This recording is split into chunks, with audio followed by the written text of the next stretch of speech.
Okay, now we're back to recording again. Thank you. Yeah, Von Marcus, yes, they came out a couple of months ago with the bridge sets. So if anybody wants them, they are available. So when you're talking on Skype and doing all these phone calls, you can be on any number of, 16 different bridge sets.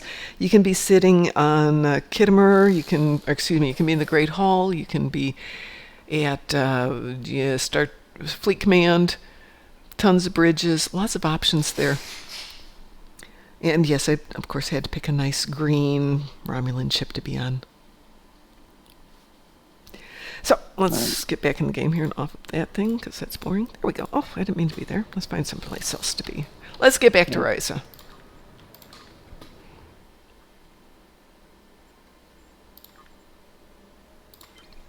There we go.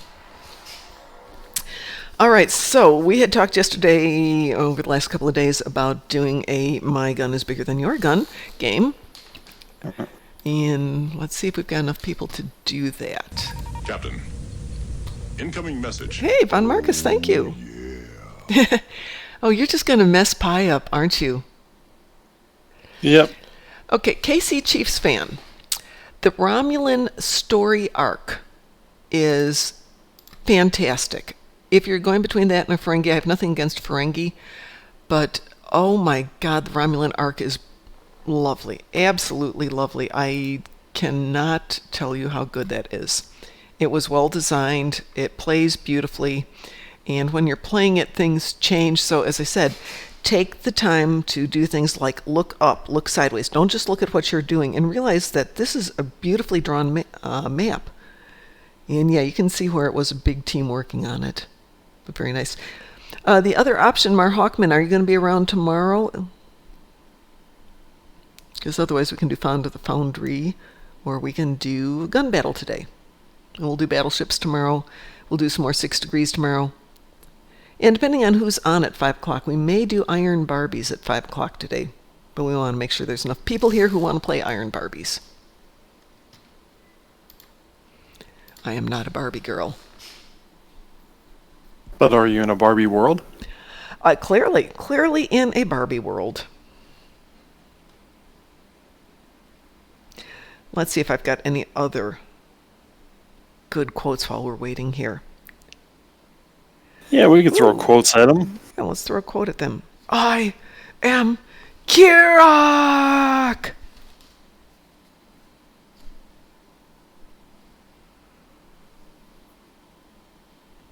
Yes, Von Marcus, it is fantastic. It is fantastic. So we've got 22 people in here. How many of you would like to play Space Barbies, Iron Space Barbies? How many of you would like to play the gun game? Gun game is good, but you have to pick a gun that you like and advocate for it. Tell us why you like it, why you think your gun is better than my gun. Why you think your gun should be on the list. Yeah. Why people should vote for your gun when it comes to it. Yes. We have a lot of guns that have already been selected, which aren't always guns. The weapons of choice can be many, many things. Let's get that out of the way. There we go. Weapon of choice? Uh-oh, I gotta go play a Christopher Walken video. Oh, I'm trying to remember if I had anybody do Christopher Walken. Christopher Walken, too. Christopher Walken to a bar? Oh. And then he started talking about various bad things in a Tarantino movie. All right, so let's talk about the guns that are out there. We had Frost and a few others give us some great ideas. Rasul Frost. So I can advocate for a weaponized tribble launcher? Yes. Yes, indeed. Hey, there was one, except it wasn't weaponized, but it was a party favor. It launched tribbles. Please don't forget that there is a 2.5 critical chance buff on the new Rainbow Tribble that you can pick up from Risa for a mere 50 favors. And it stacks to 12.5, so give one to each and every one of your bridge officers. Synchronic prototype assault rifle. I want to say that we've got that one in here as one of our options. Yeah, that was the Ghostbuster gun, basically. Ghostbuster gun, yes. Yeah, let me tell you what we've been looking at here. So we've got the Lucari piezoelectric wrist apparatus, say that 5 times fast, plasma repeater pistol, Lex throwing knives, yes, the BATD extractor, presidential hand axe, yes, sphere builder anti-proton repulsor, Ferengi energy whip, the Emperor's sword, full auto phaser, full auto rifle, cyclic modulation, AP, the Ba'ul AP, oh, that's what that is. Sompak, blast assault, replica Thompson submachine gun, advanced Herald anti-proton beam projector. I like that thing. Plasma wide beam rifle, synchronic proton distortion prototype assault rifle. Actually, your assault rifle was Discovery Lobby assault rifle, so the first phaser one. Oh, hang on a second here. Somebody's asking for a giveaway. Yeah, I can do a giveaway. Let me go see what's down in the loot pile of the momness. Because mom being mom usually has around a bajillion favors sitting there. There you go. But they're not always on the same tune that I'm on at that moment. Hi, Pi.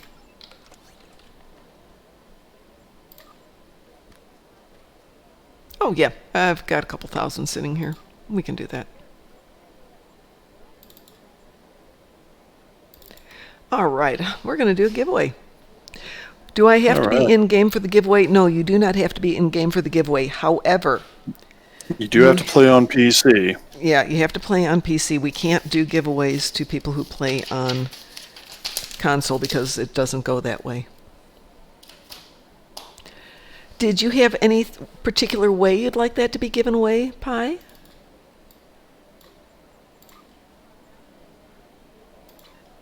Did you want to just do a raffle? No, not really. Okay. All right, let's do it the easy way. Pick a number between 1 and 100. I'm going to give 999 favors out.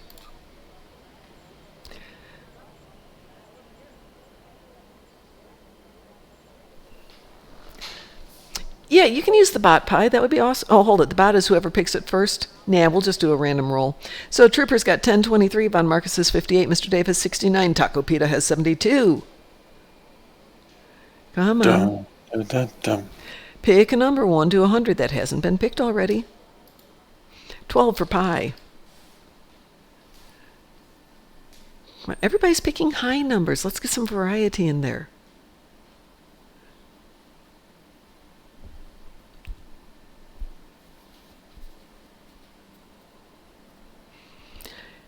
We will be back, we'll be off tonight from 6 p.m. till 8 p.m. We'll be coming back at 8 to do the KPR dance party with Don Burrito as our special guest for an interview. And somewhere in there I'll fix all the bugs with this, so that'll be great. And maybe I'll even get to do some Ryza because I haven't had a chance to play with it very much. And I'll be right back. I haven't even eaten today. I'm just getting hungry. Yeah, I got up early enough to hike over to the awesome coffee shop, which did not have awesome breakfast goodies, but hey, they had awesome coffee. That's a start. Be right back. It is. Now I'm having some meh coffee, but I made it 8 hours ago, so yeah, I guess it can be meh at this point. Holy moly, guys, we have been on for 7 hours, and I'm sure you're all bored to tears about Star Trek Online stuff. Except, how can you be bored with Star Trek Online?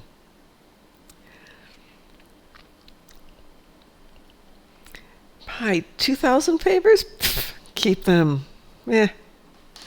Somebody needed some in Zone Chat the other day. Much as I hate Zone Chat, somebody's like, I need to buy some favors and I can't afford them on the exchange. So I gave him a couple hundred. He's like, well, what do I owe you? Nothing. But no, just go have fun. Favors are easy to rack up. It's fast, it's easy. All you have to do is play the scavenger hunt on every single tune throughout the game. And every time they come to the scavenger hunt turn and turn them all in, because it only takes a moment to turn them all in. It's very easy to do 75 per tune, and without a limitation of that, you can get 800 to 1,000 per scavenger hunt. Super easy. Okay, I guess we've got nobody else coming in here. We've got Pi with 12, Taco Pita with 72. We've got Mr. Dave with 69, Von Marcus with 58, Trooper 1023 with 66. I'm going to roll it. Is everybody ready for a rock and roll here? Roll dice. You can see it right here. And it is 56. That looks like Von Marcus to me, but let's double check. It is Von Marcus. Yeah, if you've got a decent impulse, you can do 5 to 6 rounds on the Horgon hunt, providing you're not stupid like I am sometimes. So, Von Marcus, you've won. Would you like me just to send it to you via email? Or by game mail, I mean? Hey, don't forget, if you're a Federation tune, pick up your goodies. Let's see, Von Marcus. Okay, fine. Fine. Be that way. There's Mr. Dave. One of these days I'm going to clean out my emails, and all of you who don't chat with me, gone.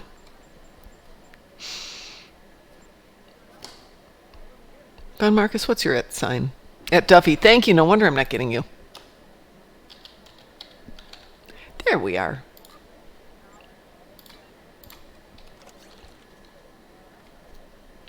There you go.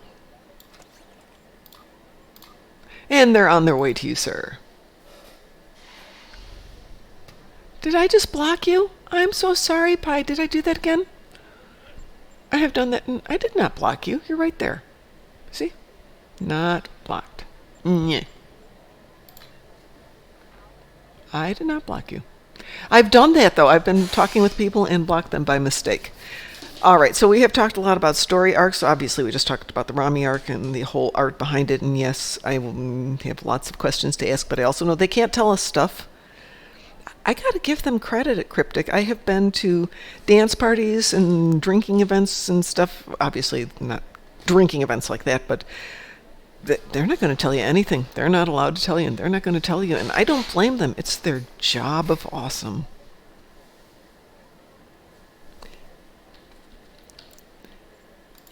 So what shall we do, folks? Shall we do the guns? Shall we do the guns tomorrow? Oh, and by the way, I'm going to move us back over into regular chat so we can all have some fun here. All right, back in regular chat with everybody now. Oh, hello. Hello. Sorry, I forgot we were over there in the private channel. Sorry, we're just waffling about Doctor Who. Oh, Doctor Who. I used to watch Doctor Who when it was good. I didn't even realise it was over there. Oh, yeah, it's been over here for a long time. I started watching it over here in 1987, but it had been on. Was it Tom Baker? Were you? Oh God, yes, I love Tom Baker. I adore Tom Baker. Yeah, there you go. Yeah, we're the same era then. Yeah, actually, I started. I've seen a few of the Patrick Troughtons, but mostly John Pertwee, and on from there. Right, John Pertwee was the guy that I was saying was in Wales, because they were all children's actors at the time. Yeah, lots of them were children's actors. Oh yeah, children's TV and comedians. Yeah, saying that we didn't have. So Doctor Who was made up of theatre actors, hence the theatrics of Tom Baker, and comedians like you say, John Gummidge, who I absolutely loved that as a kid. Whereas Gummidge was fantastic. It was about a country town in England and a scarecrow that came to life. Really? Yeah, and John Pertwee played the scarecrow. That's no what made kidding. him famous. Wow. Yeah, he got pigeonholed into that role, and it became like really was the biggest thing on TV at the time in England for years and years and years. Walking scarecrow. The whole village knew it. You know, he had different heads. I love John Pertwee. Head. Oh, type in Wurzel Gummidge then. You'll love that. That'll make you cry in laughter. I'll have to check it out. Yeah, people send me links to all kinds of fun stuff, but yeah. Doctor Who was originally carried here in the States, usually on public TV, which tended to be a little bit more tied into anything coming off BBC. So we got to see a lot of stuff that way, but it was like at 11 at night on Sundays, and I was an adult, so it wasn't a big issue. But I would spend time at my jobs making sure I didn't have to be the one who was doing the 5 a.m. shift on Monday morning. Right, so you still must have been quite behind with them. Oh, yeah. You mustn't have been like... Yeah, because I'm trying to think. You see, I'm 47, so I got into Tom Baker period. When I was a kid, it was Tom Baker. Mm-hmm. Okay, growing well, up. Like I said, so you must have had them probably about, I don't know, 10 years on, I don't. maybe, the reruns. Well, like I said, it was 1980. I want to say it was 1987 here, Yeah, I because think that it was Tom was. Baker. It, Yeah, okay, maybe then you we got weren't him too at the far time. off from being No. current. 'Cause It was the year before he got married, so yeah, I'm going to say it was wanna 87. I want to say that when they got to the David Tennant episodes, they started either airing them very soon after the original broadcast on BBC or at the same time as they did it on Yeah, I think it'd be a BBC. season back, because you've got to be. It's BBC, so British Broadcasting. no, because they So- had affiliates here that they would broadcast with. So I want to say that we were running maybe a week behind, but certainly not a year behind for like the David Tennants. Well, surely the BBC would have the rights to watch it on a BBC. I And they mean, wouldn't give them rights up. Well, yeah, But but there's BBC America here, so we are seeing things that the BBC is broadcasting. right. Yeah, via Okay. BBC. See, I this was is- I watching don't it get on that. Sci-Fi Channel, though. And they can, if they want to, negotiate deals for simultaneous broadcast. In Not so case, much about that, it's about how BBC's funded. BBC's funded through the taxpayer. Right, right. So I've got to pay a TV license to watch BBC legally in the UK, and they take that dish out to make Doctor Who and things like that. Right. And pay stupid salaries to Jonathan Ross. So yeah, we actually pay for that. So what I'm saying is that I didn't know that it was supposedly that's the reason why you paid for it, because it was supposed to be exclusive other than BBC News, Well, which it's is worldwide. Over here, it was on BBC America, which was a cable network, and you did pay a premium to get that, so it wasn't free. Oh, maybe then. Yeah. Maybe then. Yeah, BBC America maybe you is had to pay not that premium. free. And it's considered one of the premiums too, so it would usually be packaged in with other stuff that you really, really wanted to see and some garbage that you really could care less about, but that was brilliant on their part. So I was Well, going to say at that point, or when we started seeing it here for Christopher Eccleston and onward from there, we were probably paying an extra $30 to $40 a month to get that included with everything. Yeah, so that'll be a compensation for TV license, won't it? Yeah, yeah. And obviously that money went to some extent to the BBC here in the States, but obviously a large portion back to them. And it's a good move on their part. I will say, though, when Doctor Who was on, I don't know if you realise, but if you didn't pay your TV license, they could take you to court, Oh, I know. and then they could literally put you in jail for a period if you didn't pay your TV license. Going to jail for TV, I don't think so. I can live without it. I don't Yeah. have If TV you don't pay here. the fine. Oh, I No, believe I that. don't use TV now. Yeah. I don't have TV here because there's no point. If I'm not playing Star Trek, then I'm at work. Those are the two options, playing Star Trek or at work. I don't need a TV. No, And I don't think TVs are really that relevant It's- now, are they, I suppose? there's nothing broadcast anymore that I'd actually want to watch, so. Well, they're talking about... one issue we have in the US England. with paid TV is that the people who are, I guess you could say, distributing the paid TV like to try to give you these huge bundles with like 50 channels. Yes. 40 of Exactly. which you don't care about. Well, yeah, exactly. The one you want. Well, it's quite a new thing to us, that, having so many channels. I mean, we've still only got a fraction of what you've got. In the UK, if you've got Sky or cable, you've got 30 channels, Yeah. tops 30 channels. And if you haven't got that, you've got 5. Well, what's really interesting is back home where my husband's got cable TV, we have over 1,000 channels, and I'm going to say we probably watch 6. But of course, they're all in different packages. So if you want to watch them, you have to have all those 6 packages. And Which is probably the reason why they separate the packages. of like course that. it is. I want to watch sci-fi. I don't watch sci-fi anymore. But so you have to have X package with a whole bunch of stuff I wouldn't watch on a bet. And Lower Decks is the new Star Trek animated series by one of the two guys who did Rick and Morty. I am told it's good. I'm told it's okay. I'm told it's meh. And I'm told it's I liked it. awful.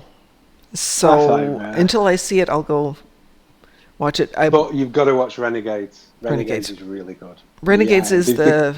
They cracked it. They Okay. cracked it with Renegades. I will It go should have look it got up. picked up but unfortunately it didn't. And really famous actors, like I said, most of the actors that are in it are actually Star Trek actors. That's so cool. I have seen Star Trek Continues with a lot of people in it, which was really fun. Yeah, it's not guesting. It's not. They're really trying to act. It's it's you know what I mean. It wasn't like when it was all kind of like a bit what's the word? Effeminate. It was a little bit staged. Oh yeah, it's good. It's really good. The Renegades was more. They brought Star Trek into the future, so the ships were very minimal inside. Bridge, one person can command it. It's all like your bio print comes up and then it comes up in front of you as a whole, and you control it all that way. Really clever. Different kind of race, like I think it was the Tholians actually. Well, I'm of the opinion that if we don't start seeing some new televisions and movies coming out in the near future, I'm going to start writing my own Star Trek stories and acting them out via my tunes in the game. Because thank God for demo record. To be honest, I kind of sort of did that sort of thing when I was a Foundry author, so, you know. Well, yeah, exactly. The Foundry is amazing. Amazing. Hey, I assume that was you, Mar Hawkman? Yes. Because you're one of the few people I know who's actually done Foundry stuff. Do you want to talk Foundry now? Would you like to talk Foundry tomorrow? Sure, why not? Okay. Well, I mean, I could do either, I suppose. Well, I've got a whole bunch of stuff. If you want to talk about it tomorrow, just give me a good time that isn't 3 o'clock. I mean, because I actually put together some of the stuff I recorded, and as I'm recording it, I was also demo recording it and didn't learn until just a couple of days ago you can't demo record Foundry stuff. And I am crushed, but dag nabbit, that stuff was good. Some of it was just what I used for recording Foundry stuff was actually a built-in function of Windows. Oh, okay. Yeah, because it's like an Xbox Live function, actually, that they incorporated into Windows at some point. And it basically, you hold down the Windows key and then you push G. And it brings I've seen that. Yeah, well, I actually used that to record several of my Foundry missions. My question is, when you record your Foundry missions, does it record it with the GUI on it, or is it like demo record where it records everything behind it, but nothing on the heads-up display? This records literally everything you see and hear. Okay, you can do that through a number of functions, and Windows is certainly one of them, but one thing I really wanted to do was to catch everything going on in Foundry. When Nick was on just now, I was saying there's so much cool stuff that you can see. So if you're standing here, I'm standing here on Ryza, and you can look around. Okay, that's very cool. What you can do with demo record is basically, I can stand here and record this. Now I can go back in demo record, go and move stuff around. So if you saw the beginning of the event here, let me flip it on just for a second here. All of this is off of demo record. So I was able to basically detach the camera, go in and change everything, but these are just regular missions. The only thing that isn't demo record is the sequence here where we've got the star background. Well, one thing that I once did that was just something mind-bogglingly dumb. This wasn't demo record, actually. Well, okay, I did it once in demo record, but you can do it outside demo record too. ChemDisk functions. What is that? Once put, it's just something you can type into the chat command. It's like /ChemDisk space and then a number. Set it to something stupid like 10,000. Okay. Okay. Just thinking.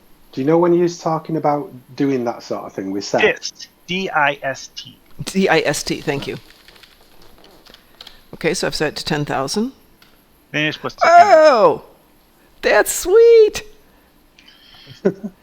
One thing I did this with when I was a Foundry author is like, you want to get an overview of an entire ground map. Mm-hmm. And it will let you pull back the camera to look at literally the entire map. Can you keep it back there at that range? Yeah, just hit it twice, Okay. and it'll actually stay until you change it, I think. So just hit it twice. Hmm. Oops. Nope, that didn't work.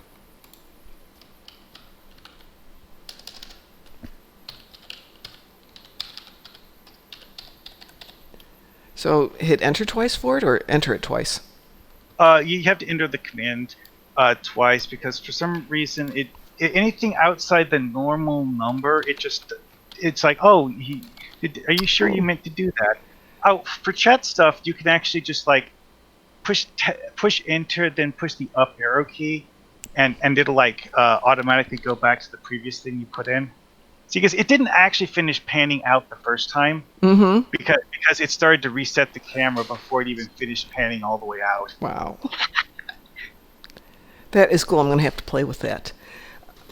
For those of you who haven't played Demo Record, and I strongly urge you to do this, it's DEMORECORD, and then space name a file. Make sure you name a file. So, Meaning, whatever you want to call it. It doesn't matter what you call it. Just name it something where you'll remember it, because after you come back and you realize you have 20,000 different files, all named Mom Nimbus 1, 2, 3, 4, 5, 6, 7, 8, 9, 10, then you realize you've got an issue. But at this point now, it's recording what I'm recording, but basically you're taking a picture of the entire map. And you can, once you're done recording this, which is /demo record stop, one word, you can go back and using STO Demo Launcher, which you can get for free, you can go back and look at all this stuff. The one thing that does show up are these fly-ins. So when you're recording, you have the fly-ins coming back, and there is software that Ed wrote to remove that.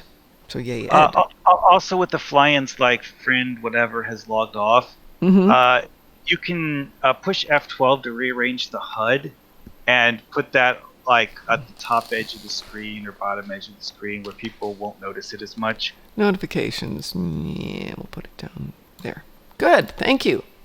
Because I normally cut off the bottom and the top anyway. When he was talking about recording episodes and things within the game, I don't know if you know or not, I might be teaching people to suck eggs, because you might have been doing it a lot longer than me. But the science ship, the Dreadnought, I think it's called? Or Daedalus? Yes. Daedalus. Oh, the Daedalus, You can go around the whole ship if you buy that. Oh, yeah. Yeah. You know that, do you? Yeah. I was just thinking it'd be a great set to do a it would be. Like not every ship has got a gorgeous interior, but some are just amazing. And since you can... That's the only one I've found that has an interior. Yeah, there's not as many as there used to be. When I started out, they had interiors like that. And you actually had things you had or could go do. Now you can go contact your duty officers. I'm curious what ship I've got right now. What ship am I on here? I don't think my pilot warship's got anything. But some of them have got great interiors. I'm going to switch teams here just for a moment. I gave up. I thought it was just that one. No, there's a few, but not all of them. And like I said, it was a big thing. This is Cathaw, my alien. Oh, hey, this is interesting. The Clara / Oswin Oswald character, there's technically actually two different actors who played the character. Really? Yeah, see, because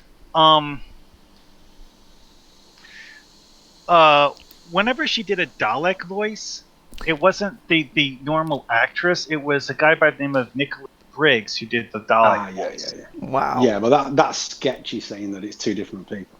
Well, like I said, it's a technicality. It's technical enough that if we were playing 6 Degrees of Separation and you made that link, we would give it to you. Yeah, you'd have that one, wouldn't you? Yeah. But yeah, that's the Dalek that you're researching there. That's how the Dalek started to be that humanoid-y kind of thing. It was her going crazy. He went nuts over a period of time in that.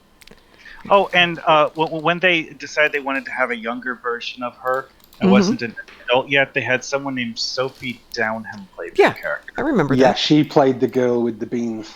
Right. Fish fingers and ice cream. Fish fingers and pudding. Fish fingers it wasn't. That was the ginger girl, that wasn't it? That was the ginger girl earlier on in her life. The one that went to Hollywood and did loads of stuff in America. Oh God. Amy. She played a policewoman. God, Amy, that's it. Amy, she played a policewoman. She, Rory was yes, the husband. Yes, I remember that. She wasn't a policewoman. She was he was dressing the up as a Roman policewoman. But yeah, she's done a lot of stuff. Stripper. She was a stripper in Doctor Who, wasn't she? I don't think she was a policewoman. stripper. Was she a stripper? Yeah, she was. Was she really? Yeah, she dressed up as a policewoman. I remember she dressed up as a policewoman, but I thought, it's been a while. No, everybody did. Everybody did for ages, but then there was an episode where she actually went to work, and that's what it was. Wow, that's pretty cutting edge. All right, so here we are inside of my. What am I doing here? This is it is a legendary pilot warship. Okay, so we're gonna go down to my crew deck. I'll just say this: what confuses it is she was also in Torchwood. Oh yeah, everybody's in Torchwood. And because she was already in Torchwood, where she did use the police officer's badge and everything to be able to get into all these places, and everything confused it then. And then that's why Doctor Who did the later episode to sort of separate them. All right, so here's the interior of the legendary pilot warship, which is not as expansive as some. What we've got is this one large curving corridor here. And then on one side, there are some smaller rooms. Is that a texture error where certain parts of the floor look solid black? No, I don't think so, because it doesn't look solid black to me. Are you talking about these carpeted areas? Yeah, there's those areas where there's that really, really dark part. I'm not sure if it's like... Because it just looks weird for one section of the hallway to be a completely different color. Okay, so this is a shadowy area here. And this, where we've got the intersection here, seems to be this is a heavier textured carpet. I don't know if you can see it well. Mom? Yes? You still have I can't remember what his name, like a transparent picture of him on your stream. Nick Indugood. Oh, goodness. I wonder how that's happening. Shouldn't be there. Thank you very much. It's like hiding your in-game chat. It is hiding my in-game chat. I was trying to make that me. It wasn't doing that when you were on Risa, though. I know. I've had this issue coming up today. Let me just... Boy, and it shouldn't be visible at all. Very interesting. Let's put that up there. Nick, go away. There he is. Let's get rid of him from there. Yes, I will put you back on later. Ooh, and it still wants to give me that block up there. Very interesting. Okay, thank you. Yeah, remind me to put that one back on there when we're done tonight, when I'm editing stuff. But yes, this is textured carpet, or I don't know, but it's textured. It's not black. Actually, it looks almost like a rubber floor mat. Yes, that's exactly what I was going to say, and then I thought, well, maybe I'm the only one who calls it rubber flooring. But it seems to be the high tread areas. They've got the special carpet. But yeah, this is the interior we've got here. I don't know if we've got a captain's office on this one. Some of them have got the captain's quarters. And then this is the origin interior. It has all of the features.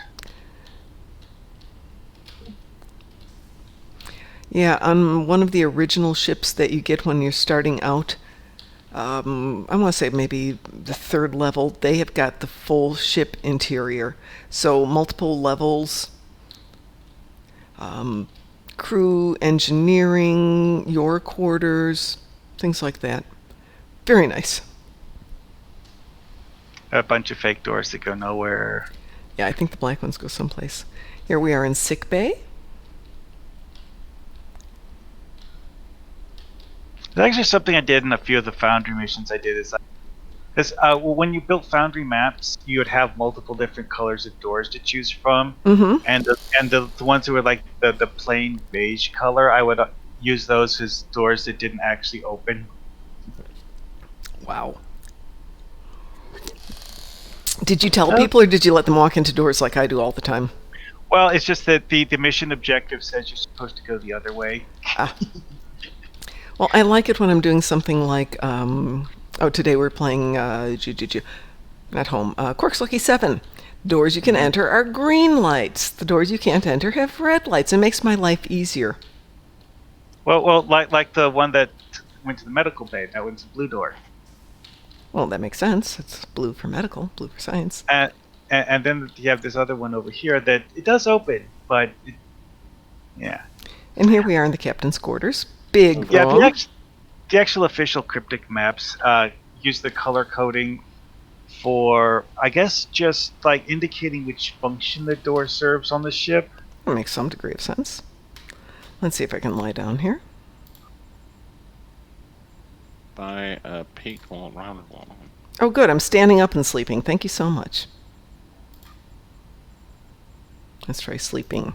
There we go. Yes, because we all sleep. Oh, that was good. Her head fell off. Let's see. Here we go. Jump up there. There we go. Jump. Jump, damn you. Nope, not chat settings. We don't want to see chat settings. Well, one of the most amusing things you can do is that in certain maps you can actually have your character stand on top of a glass bottle, and then use that emote to lay down sleeping, while your character is literally balanced on top of a glass. Dang, they're good.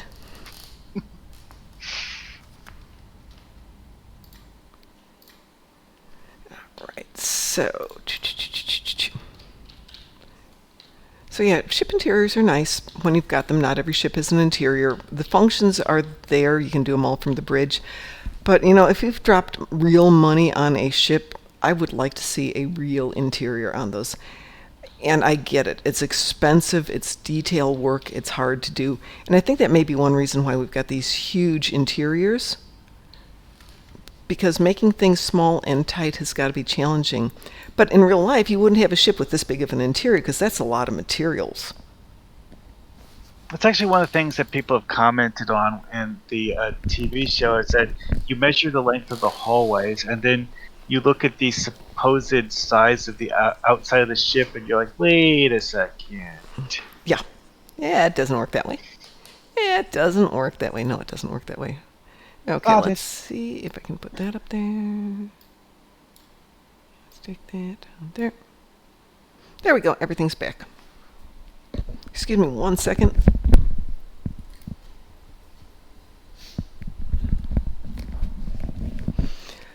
It's very warm today, and it's toasty warm sitting in one spot for several hours.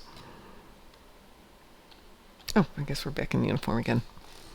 Defiant should have a tight inverted U with all of its rooms flat on the outside of the U. I don't know. It doesn't seem like a practical way to make an interior. Or to make a ship, if you're talking about a real ship. Come on, give me the outline there. There we go. There. That's a little bit better.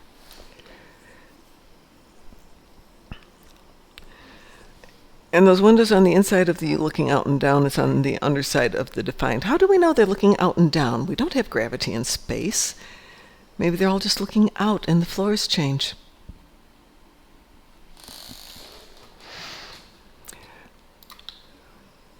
So yeah, let's talk tomorrow about Foundry, because there are a few missions in there I absolutely adored. Which missions did you write, Mar Hawkman? Oh, I actually had to write down a list of it because of the fact that, well, I can't just look it up in game anymore. So no, you can't. But you wrote them. Actually, okay. They're all on my other hard drive, so I'll have to switch over to there if I don't have the clips at the moment. The first proper mission that I published is called Bavat's Legacy, which was of course based on the Klingon war story. Mm-hmm. The idea here is that I had one of Bavat's lieutenants, this guy by the name of Jagor, go back in time to try to take over a Romulan colony world using an army of augments. Okay. What was the name of this again? Bavat's Legacy. Bavat's Legacy. I don't know that. Oh, yeah, no, yeah. Actually, yeah, I've got it right here. Bavat's Legacy by our very own Mar Hawkman, one of the epic stories. Okay.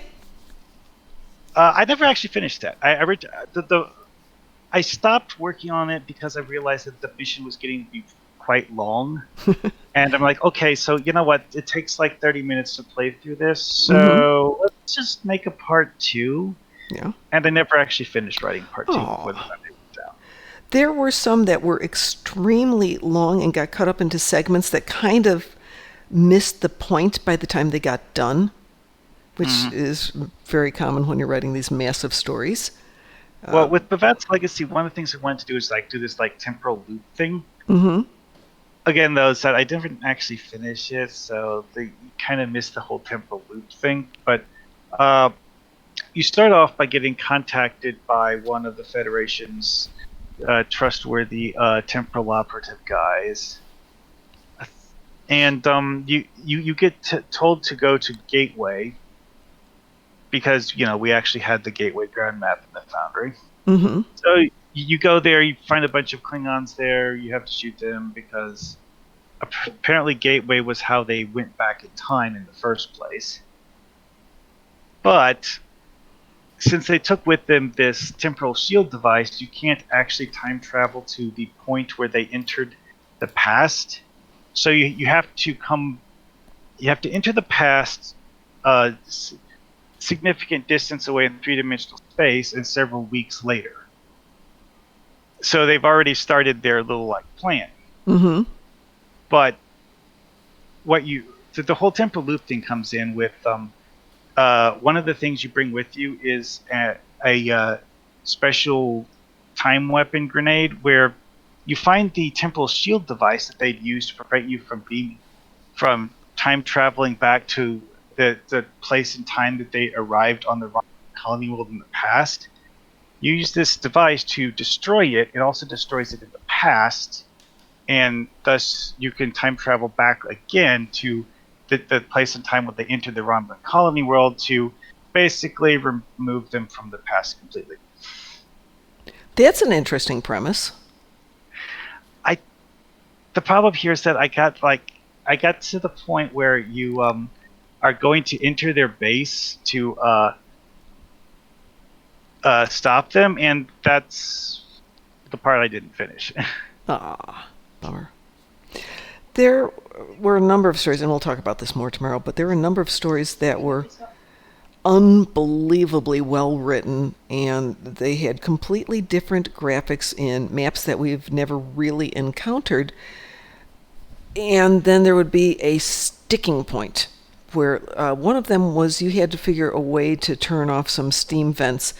And because it wasn't using a lot of the visual cues, and it wasn't using the ability to scan to find the next step, and the mini-map didn't have the same functionality, there was no way to actually do it. And you get to that point in what is an otherwise wonderful story, and graphics are great, and it's fun, and then you spend 30 minutes trying to figure out how to cross a stupid 6-foot piece of pipe. Some of those were actually a glitch. See, because This at one, one point... I know some were glitches, but this was a legitimate one, and he's like, oh, you just climb up there, and I'm like, okay. Well, one thing that changed during Foundry's history is that originally Move 2 objectives always had a 6-foot radius. Mm-hmm. At some point they changed it, and when they changed it, all of the legacy missions that used Move 2 objectives had the radius get set to 0. Oh! So you literally had to stand on top of the center of the... Ouch. Ow. Also, since the radius was 0, they would show up as a single pixel on the mini-map. Okay, I have seen that, and I was trying to figure that one out. But yeah, I have tried to figure out why some are so gosh darn difficult. Also, when you placed them, if you weren't paying attention, it would default to 0 if you didn't set the size manually. Aww.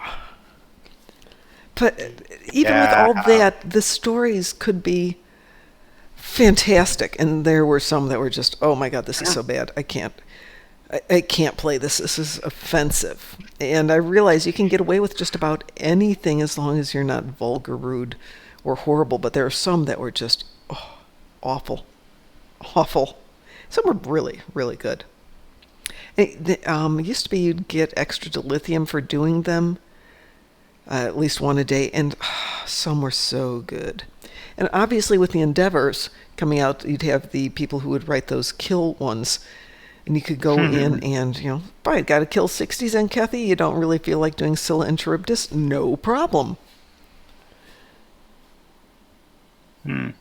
So I've taken to now knowing where the good missions are, getting to that point in the mission, and just remembering that Kethra has got it set up on the Zenkethi. So if I have the Zenkethi, I grab her, and she goes down there. If I want to do the bugs, I've got it set up to that point in that mission for home. If I need to do something else, it's set up to that point. But it was kind of nice to have an option.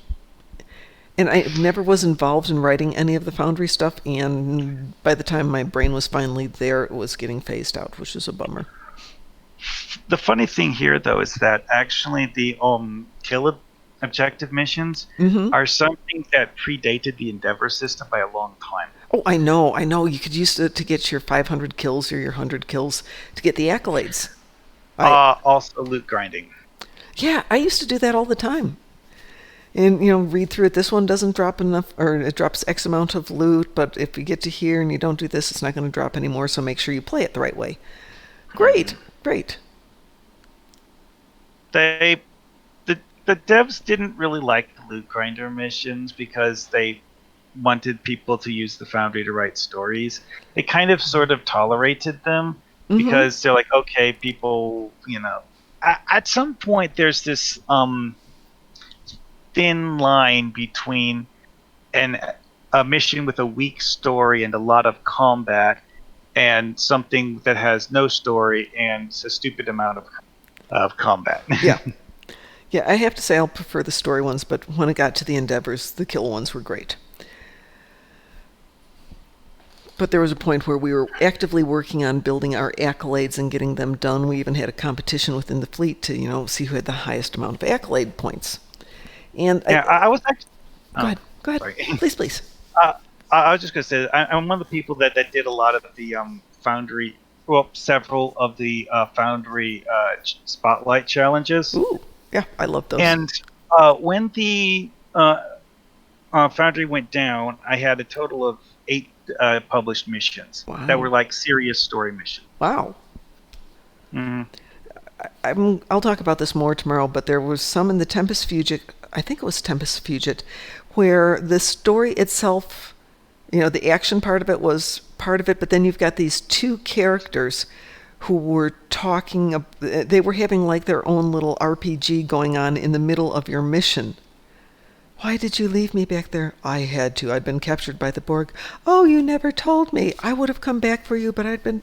And this whole thing goes on, and it's actually engrossing. It's like a little soap opera that takes place over the entire content of the rest of the story. And I want to say it was Tempest Fugit, but possibly not. But wow, some of that stuff was great. And then there was, as I said, some garbage stuff, some pure Mary Sue stuff. And then there was some really, really, really funny content stuff. One of the best Star Trek novels I ever read was actually set in the background of a TNG episode. Which novel is it? Okay, I don't remember the name of the novel, fortunately, but the TNG episode was the one where Picard meets Scotty in the Dyson Sphere. That's Relics. Relics. Okay. Well, at the beginning of that episode, or some part relatively early in the episode, Picard sends Riker on an away mission to poke around a region on the surface of the Dyson Sphere that they think might possibly be a control room of some sort. Okay.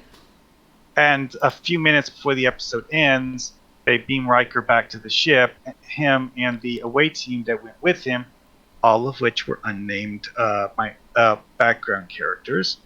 They look like they've been through a war, and one of them is limping and being half carried by the others. And you stare at them. He's like, actually, Picard is like, what happened to you guys down there? And Riker's like, you know what? I'll just write up a report and give it to you later.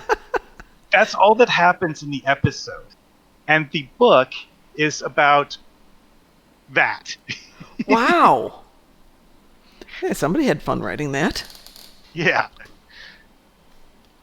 Yeah. And for Foundry missions, some people have done Foundry missions like that too. Yeah, well, I've seen people write fanfics like that, but I hadn't seen a Foundry. That's really interesting. Foundry, a lot of that is kind of sort of like fanfic writing, but with graphics. So Yes. Well, as I said, at this point, I'm sorely tempted to do a fanfic, STO fanfic, that I can then act I out have with my tunes. I have actually seen people make graphic novels Yes, yes. using the Star Trek online game engine to like propose characters for stuff. Absolutely. I know of somebody who's done that too, and we have discussed doing one entitled That's My Rodek.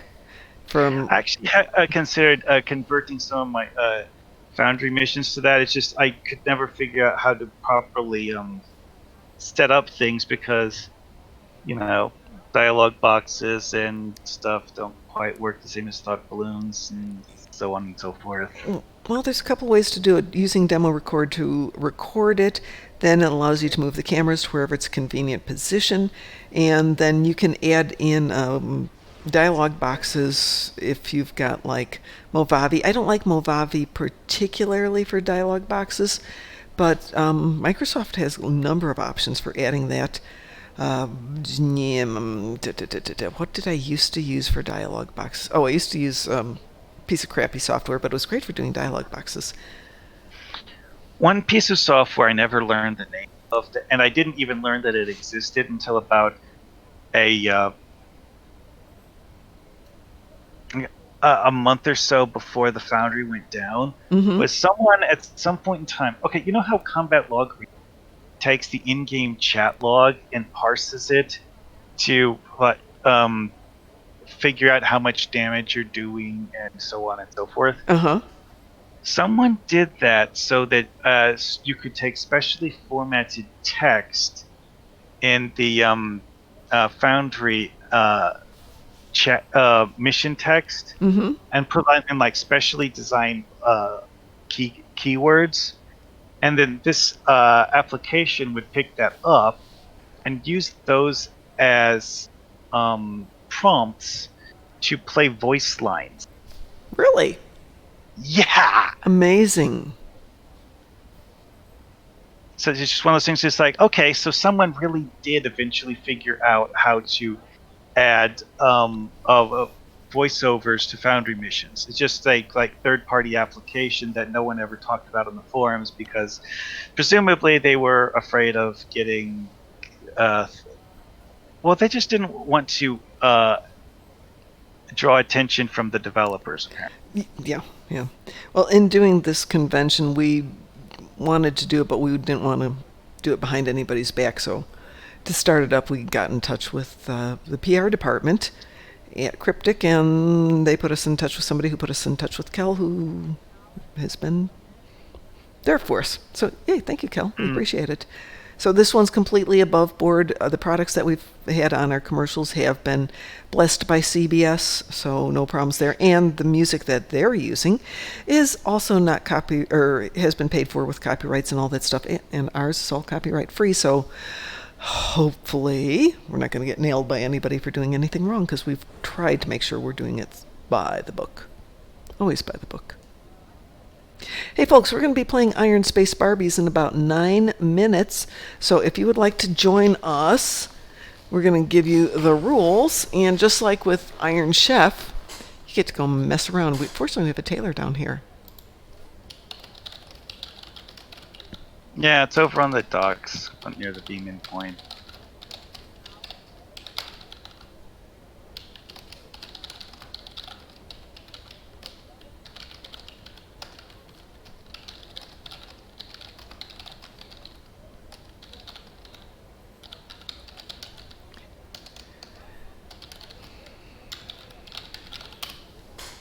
All right, and we do have some prizes. If you win, I will send you a prize. Either in-game, I'll send you some Lalunauts. If you cannot get stuff in-game, for example, if you are on console, we have got some material goodies, but you're going to have to give me your address so I can mail this to you.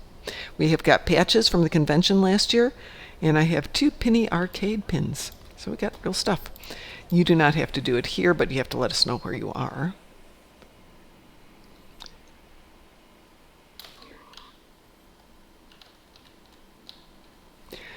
And we're going to have to decide which costumes you get to use. And obviously these need to be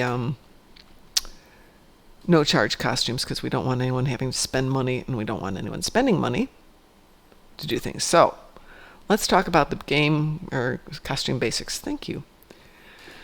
So I think stuff that's free is Antares, Bajoran. Yeah, there's a whole bunch of stuff that's free. Well, when you look at the list, it'll have little icons next to them. Mm-hmm. Of which ones have. Well, not on that list, but in the actual costume part list. Right. If it doesn't have a yellow check mark, I think it's a free costume.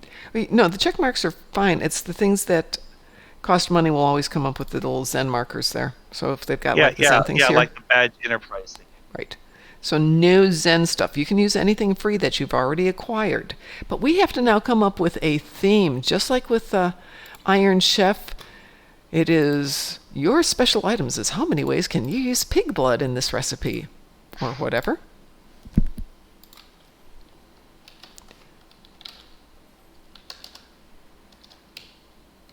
Nothing wrong with black pudding? Yes, but in that case, but they were using uncooked pig blood, or whatever. It was just, Well, see, the idea here is that you make the black fresh.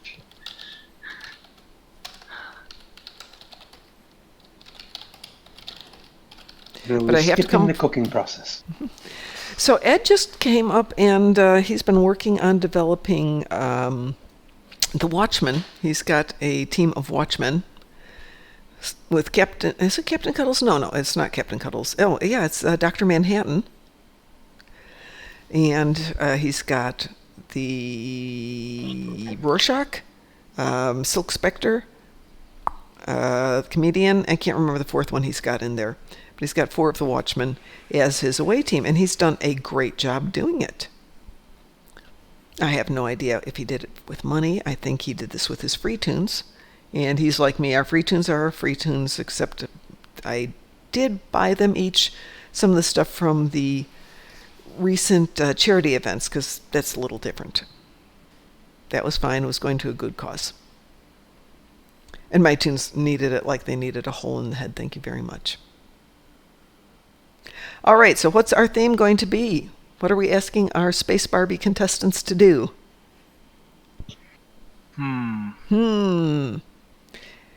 Somebody on Discord, what would you like to see from a Space Barbie? Now, the first thing that popped into my mind was taking an actual, screen-accurate uniform and making it look like something that belongs on Risa. I'm sorry, say that last word. It belongs on Risa. Ooh, very nice. We need a Rizian uniform. What is a uniform that is Rizian appropriate? All right, folks. Starting in 5 minutes, you can start thinking about this. Only catch is you may not spend any money on Zen stuff. So if it's something you've already got, great. If it's free, better. But yeah, a Rizian costume. And what will define Rizian uniform. And it will be defined as a Rizian uniform because you're going to have to wear it at at either ESD or Kronos to show it off. So it can't be something that's only appropriate here. Well, I mean, all of the stuff that's only wearable on Risa is technically non-free anyway, so... Yeah, well, if it's only Risa, then it's beachwear or it's party stuff, and we want something that you can wear at ESD. You are representing the Rizian population. You have to have your Starfleet uniform appropriate for Risa, but that you can wear at ESD, Deep Space Nine, or Kronos. Actually, let's make it Deep Space Nine. That way everybody can be in one spot. And then we'll have a party.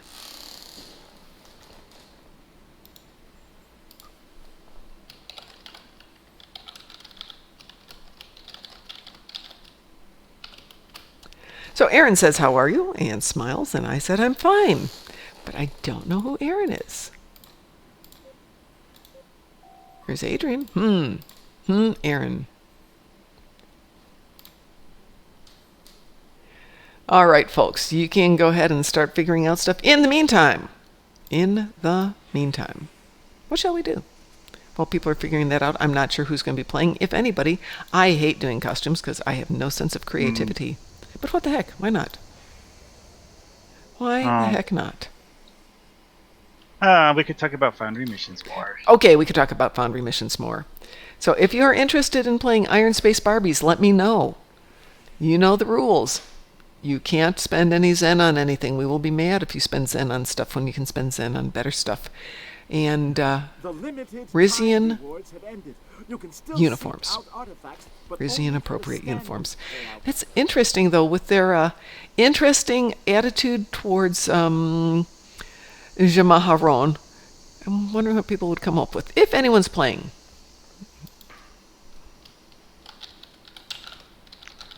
The stream chat seems to be quiet. Yeah. Yeah, I know.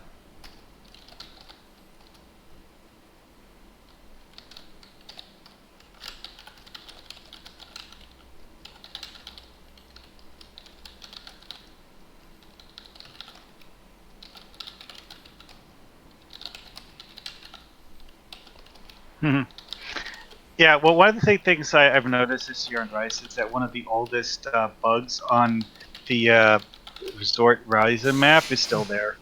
Which one is that? Okay, you know how they had the floater race, or Yes. the powerboard race since, like, the first version of the Resort Ryza? Mm-hmm. There's one part on the backside of the island where the floaters for the race are always visible. It's basically just two specific floaters that don't disappear when the race ends. Okay. Do they... It doesn't do anything. It's one of those things that it's just this harmless graphical bug, but it's definitely a bug. The bugs are kind of the fun part of the game. There's not a lot of huge bugs in Ryza versus ESD where you can go outside the outside of ESD itself with a little bit of practice. The devs hate that one. Really? But they haven't taken it out. They've let us play with it. You know how you used to be able to walk around inside the shuttle bay? Yes. The devs added a teleport volume. Aww. That's not fun. Though I happen to, for the most part, I enjoy what they do. But some of the bugs are absolutely fun. There we go. All right, so community managers have used those ESD bugs. Heck yeah, they've used those ESD bugs. No problem, Pi. I actually slept in this morning. I got up at 6:30, and that's the first morning in over a month that I haven't gotten up at 5. Boy, I don't look enthusiastic about my dancing, do I? Do the leg kick. I think I'll just not dance. I can dance later.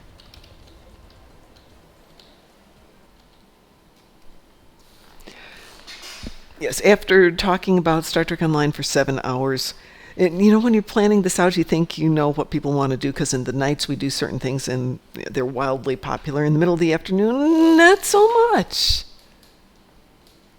It's like people are busy doing other things or something. Yes, and my one Iron Space Barbie doesn't seem terribly interested in joining us, so I don't know if anybody else is going to join us. And if you're not going to join us, no problems. So yeah, why don't we talk Foundry? Let me see if I can bring up some of my Foundry stuff, and we'll do Fond of the Foundry right now, since you're here and I'm here. I mean, I suppose I could start off by listing all of the different things I did, because one of the things that got brought up in one of the Foundry Roundtable episodes is how there's a lot of galaxy map locations that don't have stories associated with them at all. Like what? Well, like, for example, I wrote a mission called Otha Patrol, where you go to Otha, and there's a short story about negotiating with the Borg there. Mm-hmm. Well, that's because of the fact that the Otha map, when you visit in sector space, it's a ground war zone. Okay. Federation versus Klingon players fighting over a bunch of Borg relics. This sounds cool. Well, the Oath of Patrol mission that I wrote kind of sort of builds on that because of the fact that your goal while doing it is to find friendly Borg and negotiate for them to basically get out of the way while you deal with the less friendly Borg. Okay. It's not a particularly long one because, like the patrol name suggests, it was meant to be a relatively short mission. Yeah. Although I spent an impressive amount of time building character assets for it because I decided that the stock NPCs that were available just weren't adequate for the story I wanted to tell. So I did a bunch of custom KDF characters that are basically just generic KDF uniforms, but not the spiky metal look that you see in so many of the default NPCs. Mm-hmm. Nah, they wouldn't do that kind of thing, would they?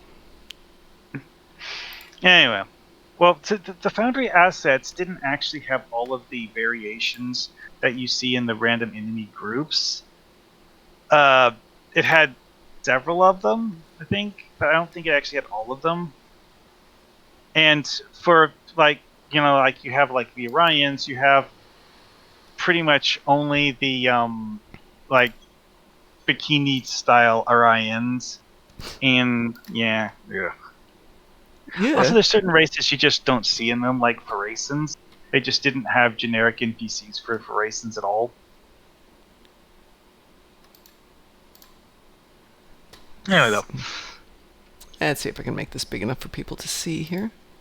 Also, I'm pretty sure I did a bunch of Borg NPCs too because of the fact. Oh wait, no. For the Borg NPCs, I actually made a point of going through and for the good Borg, I used the Borg cooperative NPCs that you had that got added with the Delta Rising expansion. But yeah, I'm trying to think of the Borgs that got added with the Delta Rising. I don't remember that. Well, see, because Delta Rising... Yes, absolutely. I'm sorry. Now I remember it. Okay. The cooperative, not the collective. Right. It took me a minute to go back through that, but yeah, they are in there. One of the issues, though, in my opinion, with the Delta Rising was the fact that they threw everybody in there. Oh, they didn't actually throw everyone from all of Voyager in there, just like seasons 3 through 6 or something. That's a lot of bad guys. It's easier when we've got one clear bad guy. Oh, I know. For those of you watching, this is Crouching to Gaikor Hidden Demon. While we chat about this, and this is one of the better known ones. Not my favorite, but definitely better known. So as we're talking, we can watch an old one here.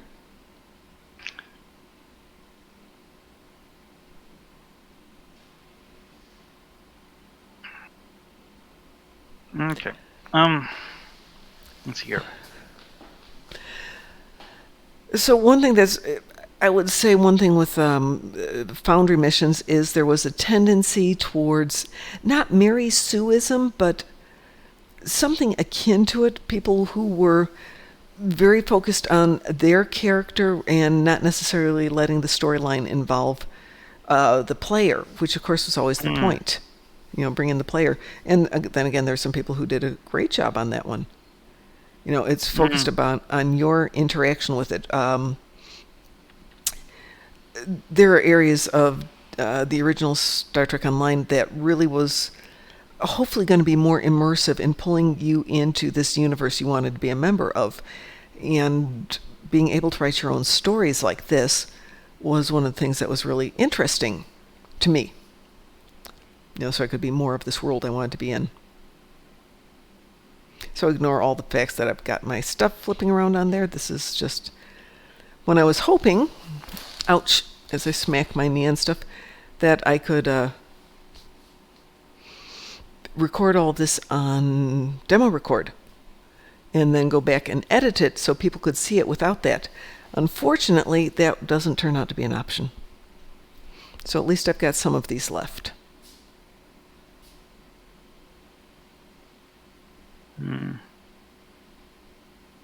Some of my missions I just never. I made the mission, then after I realized the mission, after I published the mission, I realized that there was like part of it missing, and I never could figure out how to make it work properly. So tell me about how you did it. Would you start by looking at the game as a whole, or did you start out with the story? It depended on the reason I was writing the mission. I mean, because like for the Foundry Challenge entries, which let's look at the list, see how much.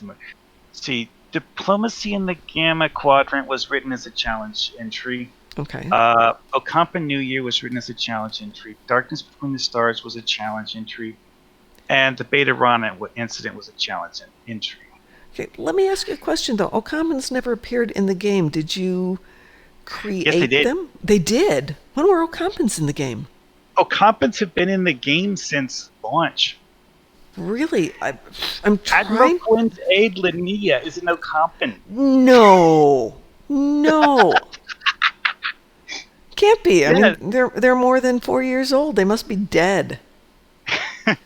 Also, in the Delta Rising expansion, one of the friendly NPC groups is Ocampans.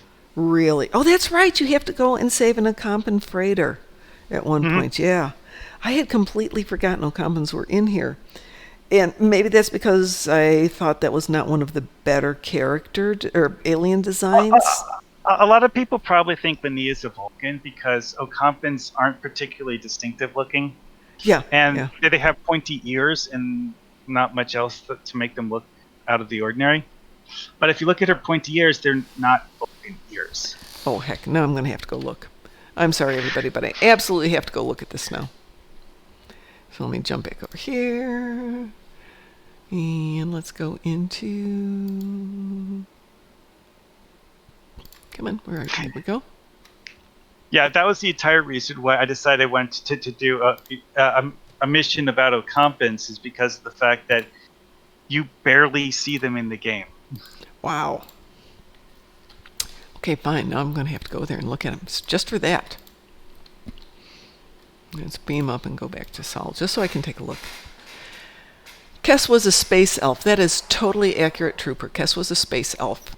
Kess is, wow, an interesting person. The person who plays her has had some issues. I want to put that as nicely as possible. Yeah, let's just say that not all actors had prolific careers after leaving Star Trek. They didn't have a lot before they started. Yeah, going back and looking at some of these, I wasn't joking when I said if you are not a white guy, the ties to other actors and actresses can get really challenging. Evan Evagora, who played, the space elf in Picard. What was his name? Not Gimli. Somebody's going to remind me. Who was the space elf? The guy that people keep comparing to Legolas. Yeah, he is Legolas. So, I don't remember his name. yeah. Gosh. Okay, somebody out there who was Space Legolas on Picard. Into Quinn's office. He has like 0 acting history. So trying to find him to get through to something else was really challenging. Linnea, yeah. No, definitely not Vulcan. But I don't know that I'd put her as Ocampan either. I'm going to have to totally take your word on it. Just looks like a person. Can't see pointy ears, and she looks not dead. Trooper says he doesn't have a name. He's just Legolas ripoff edition. Hey, Oh, That's not they nice. changed her hairstyle when they did the Odyssey uniform. That's what. Well, it's not a good hairstyle. It's not one of my favorite ones in the game, but that's me. Can you see her left ear? I can't. Give me 1 sec, though. I'm going to move around.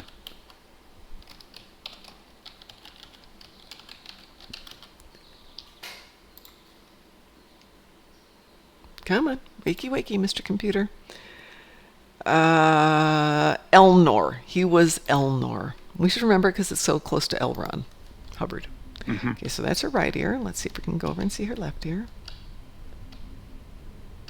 Nope, covered by her hair as well.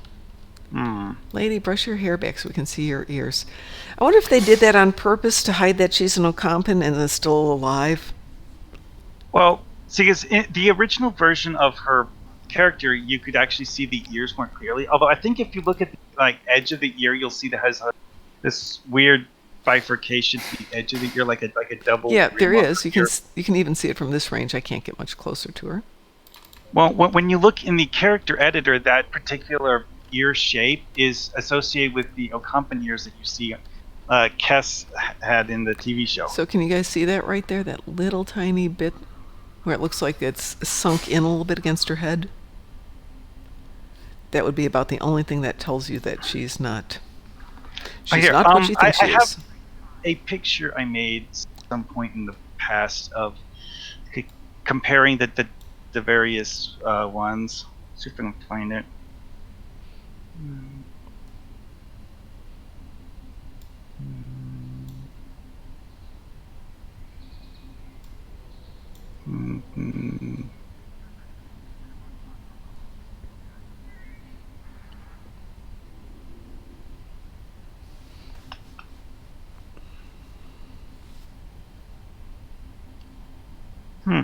Let's see. I don't see where I did. I did one. So I know I made a picture of it at some point. Yeah, actually, Jennifer Leanne, who played Kess, was easier to match up to, people for 6 degrees of separation than,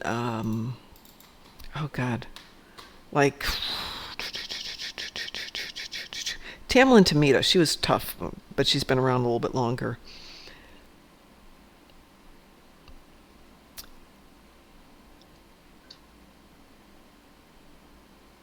Nichelle Nichols was a challenge, too, because she didn't do a lot. But the men, pretty darn easy, because they were getting regular work versus the women. And you go to do somebody like Garrett Wang, he is really tough to do, and yet he's been in a lot of stuff, but he's been in a lot of stuff where he plays somebody Asian, and therefore all the other actors are Asian, and they weren't in a lot of other stuff, so... yeah. Tough enough being an actor, tough being an actor when people typecast you as being the Asian guy or the black woman. Oh, no, never mind. I was wrong. Oh. It actually has the same hairstyle on the original version of her, too. So how did you know that she was Ocampan, then? Well, again, it's the ears. Is that that particular shape of ear is only ever seen in the TV show on Ocampan. Oh. You're right, she is an Ocampan. Yes, the new episode Sunrise, Admiral Quinn confers with Linnea. With the Iconian War now over, Quinn is concerned that recent graduates of Starfleet Academy, their training accelerated while the war was still going on, may be ill-equipped for Starfleet's return for missions of exploration and diplomacy. Linnea was the first, and until the release of Delta Rising, the only Ocampan character in Star Trek Online. With the revamp of ESD and the introduction of the Odyssey uniforms with seasons 9 and 9.5, Linnea's department colors changed from blue to red. But in here, you can... it's like it's multi-tiered. There's 1, 2, 3 levels of ear to her. Very interesting. I don't think I can show this because it's a copyrighted picture, but I can share the link.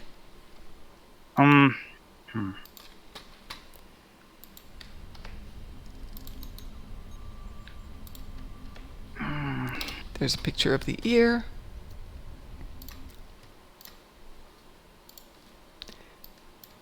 There's a picture of the ear. Very interesting. Okay, here, I'm going to put into the Discord chat a picture I made comparing the original version of Linnea, the Odyssey version of Linnea, and the duplicate I made.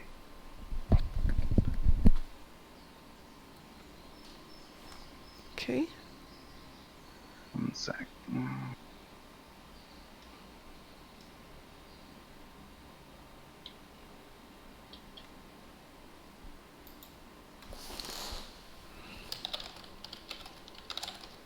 And I guess I'll put that in the stream chat.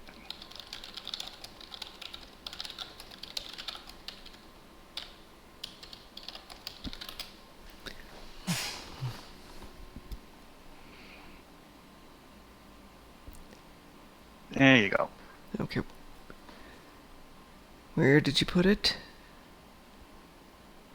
Stream chat, it's still uploading. Okay. All right. One thing I came to realize after a while is that I keep making relatively large files because they're all at the native resolution, and I like that to be as big as possible. Oh well. Okay, I can see the ear on her in that one pretty clearly. But that's a subtle distinction between that and a human or a betazoid or something like that. All right. Where are you, Harold, so we can see your uniform? Because currently you're the only one in the competition. Well, we can do that the easy way. Harold, where are you? You're Virgil. Okay, Virgil. You're on Earth Space Dock. Number 15. Oh, same as me. Look to my right. Duh. That is my right.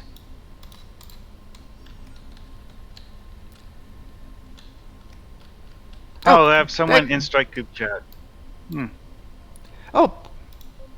All right, so here we've got Harold in a rather stunning outfit in shades of teal and white with a beautiful patchwork. Excuse me, that wouldn't be patchwork. That would be, it's not ruching. Quilted. Quilted insets portions of the sleeve. Bold yet masculine. Powerful yet sleek. Nice look on the back, too, by the way. All right, so we've got a definite contender here. You don't have to be on Ryza, Ed. You can join us. We're on ESD at the moment, since that's where we wound up being so everybody could play. All right, definitely an attractive outfit. And being very partial to teal, looks very nice. But let's see what Ed's got for the competition now. Yeah, okay, we'll come to Ryza for you, Ed, since you're on Mitnacht. We must go to Ryza now. Back to Ryza. Join. Whoops, that was fast. Sometimes I disappear in a flash of light. Sometimes my ship winds up there. Sometimes I wind up there. There doesn't seem... Okay, once again, I've wound up on my ship outside Ryza. Go figure.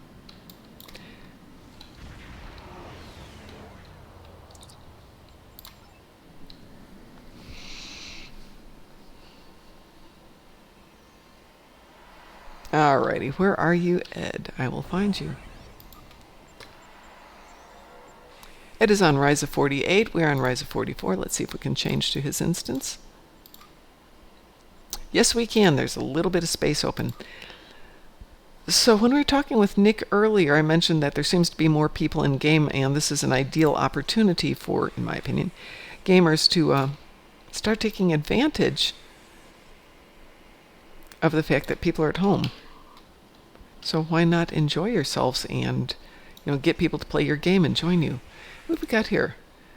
Oh, there you are. Very nice. Okay, that's a completely different look for a uniform, Ed. The Horgon hunt has started. Talk to the Horgon. So we... Well, I mean, this is the Klingon combat bustier. Yes.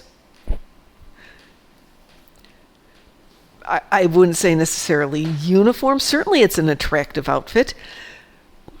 It is a uniform. Thank you, Ed. I see. It is a uniform. Yeah, so there. No question, but let's say, does that say Rizian on Klingon, Kronos? Well, I mean, it does have flowers. Klingons usually don't wear those. His comment is, it's permitted as uniform. Yes, of course it is. No question there. But we're thinking, let's say you are a Rizian, not that you have to go change, and you had to go to Kronos to represent Ryza. Is that what you would want to wear and be taken seriously by the Klingons? And if you say yes, that's perfectly fine. No argument. I mean, you're representing the Rizian people.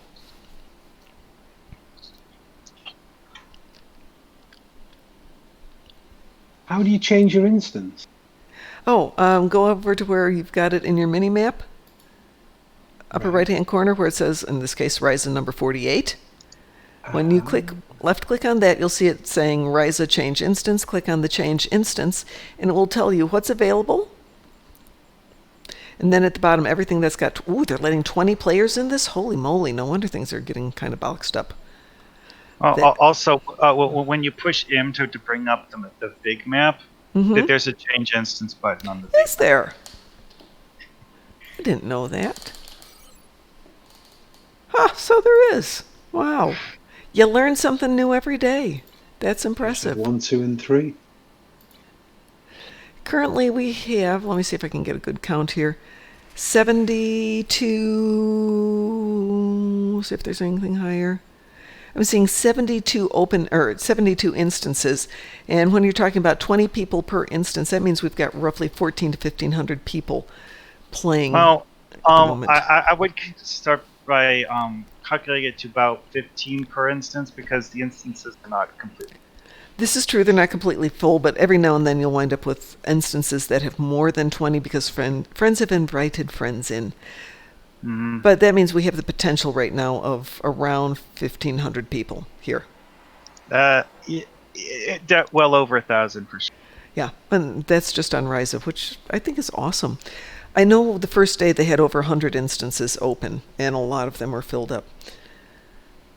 Well, Sav, if we go to an empty instance, it's just going to get filled up, so we might as well stay in a full instance unless somebody wants to join us, and then we'll go there. That's fine with me.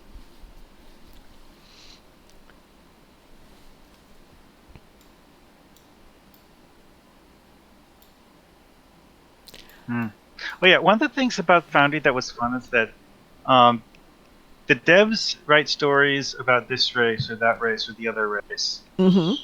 But there's like 100 races that they've never even touched in the game. Oh, yes, yes. Which is one part of the reason why I decided I wanted to do a story about Incompetence is because of the fact that, like you said, there's like 2 places in the game where you see Incompetence. Yes, and one you barely see him. Where are you going, Trooper? Bye, Trooper. Trooper's leaving us. You are a warrior that loves life. And one of the missions I wrote is actually about a group of Boslic mercenaries who got contracted by Tholians to build a space station to hold a rift to the mirror universe closed. Oh, that's interesting. Yeah, it was called the Beta Rana. What was the name again? Beta Rana Incident. Sounds familiar. Well, it's one of the ones I did as a challenge. Okay. Sorry, which instance are you in now then? We're in 48. And if that's full, let us know, and we can either send you a friend invite, or we can move to an instance that's quieter. No, yeah, 20 players. It's full. Okay, let's us move to something that's kind of dead here. Then more people can join us. We're going to move to, oh God, they're almost all filled. Amazing. There we go. Yep. Let's move to instance number 67. There's only 8 players there, but yeah, amazingly, a lot of those were at 17. Holy moly. I will play Horgon Hunt tomorrow at 6 o'clock, once I'm done with everything and got all this up and running and I'm happy again. So we're now in instance 67 if you want to join us. Here, I'll put on as close to a relaxation outfit as I've got for this tune. Yeah, fish sweater. No, we don't want to do fish sweater. There. This is how this tune relaxes. Nothing great, but it's there. Oh, I actually discovered that one of the winter outfits actually works really well as a rice. Which for one? Risa. It's the skiing bodysuit because of the fact that it kind of looks like your character's wearing a wetsuit. Oh, yeah, I've seen that one. Well, that's why I got this one. Got this one together, thinking it was like water. Let's get closer so we can see you better here. Yeah, I can see that as a wetsuit. On my graphics card, it looks like that. No, I can see that as a wetsuit, definitely. Unfortunately, after listening to the devs on Wednesday, it doesn't look like that it's realistic for us to ever get an underwater scenario for Risa, because they'd have to completely construct a new underwater map. But it would be fun. It's why people kept talking about Champions Online. And yes, yeah. It's because they built an entire open world exploration map in Champions Online. Which would be fantastic. That's Champions Online and not Star Trek Online, and it's something they built way back then, and thus is relatively low. Yeah, a lot of stuff that was constructed in the early years of the game was more elaborate, and then I think they started really running into issues of, I'm not speaking for them, but of money. Well, I mean, like, the more detailed you make a map, the longer it takes to actually build the map and so on. Yeah. It's time, it's effort that goes into it, all that takes up resources, and if you have limited resources, and everybody does, you try and do the things that are going to give you the maximum results. I get that. But still, wouldn't that be cool to have underwater floaters and we could race underwater and do something akin to the floater races? I mean, because Star Trek Online actually has a bunch of the art assets that Champions Online uses. Yeah. In fact, we looked at them at Draenor. I'm sorry, say again? The Draenor fleet colony. Really? You look underwater, you see a bunch of coral reef assets and stuff like that down there. It's just that it's not a map that's really designed for people running around in it and so forth. Well, at one point you could go underwater on Draenor Beach Colony. If you walked near the buildings where there's some coral designs, you could go underneath the water and walk over to the other side. Now, if you go underwater, it immediately teleports you out, which is not fun. Mm-hmm. I like that.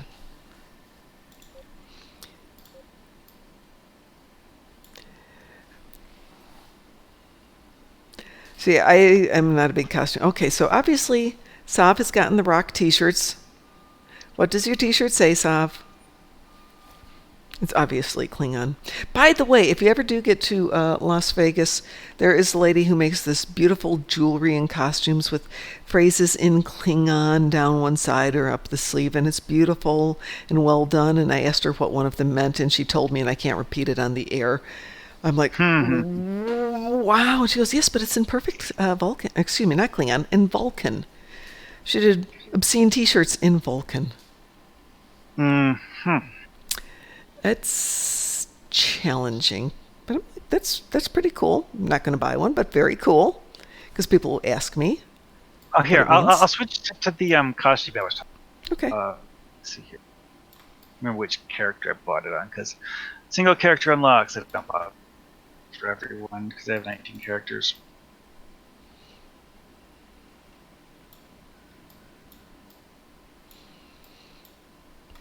Yeah, so if you look right now the way I feel, t-shirt, I'm wearing my taekwondo pants because they're nice and comfortable, and I'm good.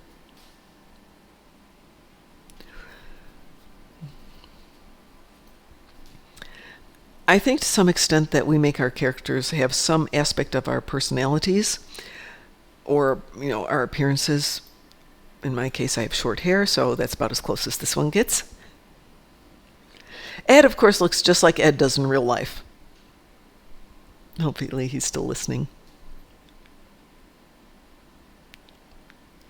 Though I will say it's like midnight in Edland at the moment and in Pieland. So Pi says, I wish they had more stories with the Zindies. Do we have a lot of stories with the Zindi? We have several stories where they're mentioned as being something that hasn't been killed off yet. And I know we have a Zindi ship. Actually, 2 Zindi ships. One that was just phased out. Well, And- there's technically 4 if you count the T5 and Tier 6 variants. Okay.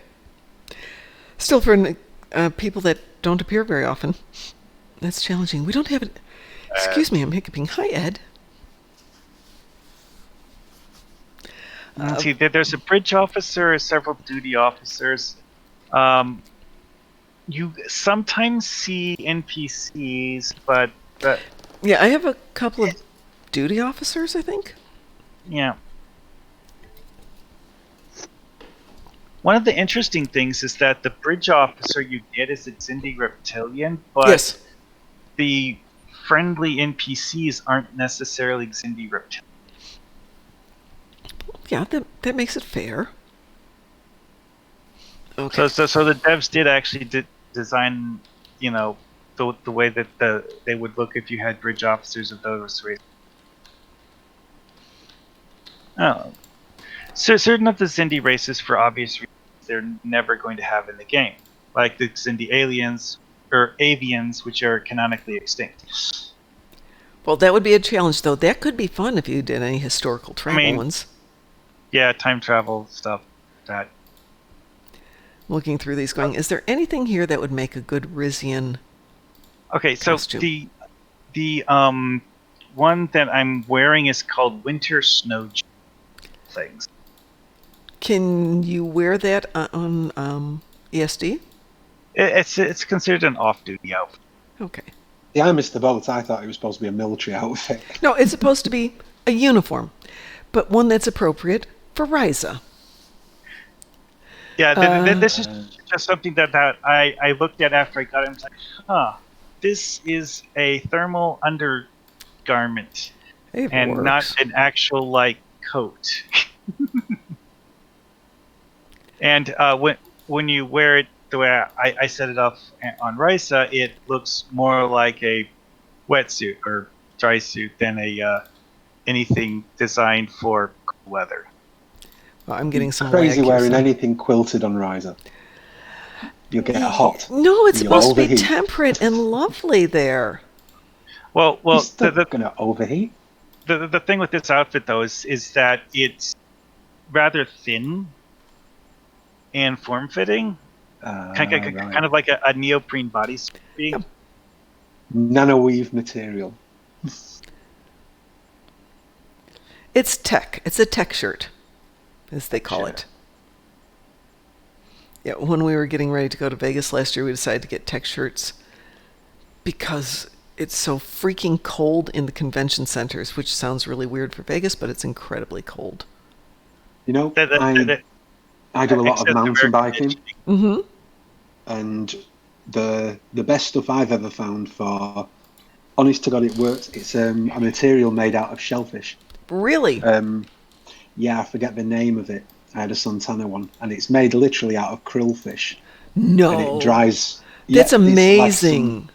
Yeah, it's crazy. It's when they make they get the meat for the crawfish or krillfish or whatever it is, they grind this down and make this fabric out of it, and it dries instantly. It's light, hot, Holy moly. and hot in the summer, cold in the winter. Well, vice versa, you know. The other way. You wear it The in good times way. of year. Yes. Yeah, the good way. Yeah. Yeah, when I was mountain climbing in New Zealand, they're like, don't wear cotton. Well, why not? Just take our word for it, don't wear cotton. You won't be happy. Because I'm going to go and find the name of the stuff and tell you in a second, because it's upstairs in your wardrobe. And it's literally made from shellfish. It's amazing. Hey, Pi, we did ask Nick about Enterprise and why they haven't used it. And there's not a good reason why they haven't used it. And as they said, if they were to get the voice actors, like if Scott Bakula or Jolene Blaylock or one of them was willing to do voice acting, they'd probably find a way to write the Enterprise arcs. But there isn't a reason they haven't done it. They just haven't done it. I mean, they've referenced things from Star Trek Enterprise constantly. Right, but they haven't done one that's a dedicated arc. And it's something that comes up often enough, and I'm thinking, well, there's a reason, but there's actually more reason why to do it. So, Yeah, it's more that they're like, okay, well, what are we going to do this time? Well, we could do this or that or this other thing. So, which one is most interesting for right now? And it's not Enterprise. yeah, their focus right now on redoing the Klingon arc, I think, is great because it definitely has needed it. And after that, I wouldn't mind seeing an update to New Romulus, but it's still one of the prettier maps out there. So I don't know what they would do next. I think it all depends on how this Klingon arc goes and what gets created from here. But I'm curious where the story's going to go. Obviously, Nick couldn't tell us anything, even if he knows he can't tell us anything. So he gave us a big hint actually with the way he said redacted. Because, well, see, because he said, well, this is what what I'm currently working on is redacted. Right. And he said that he was working on the Year of Klingon stuff. Yes.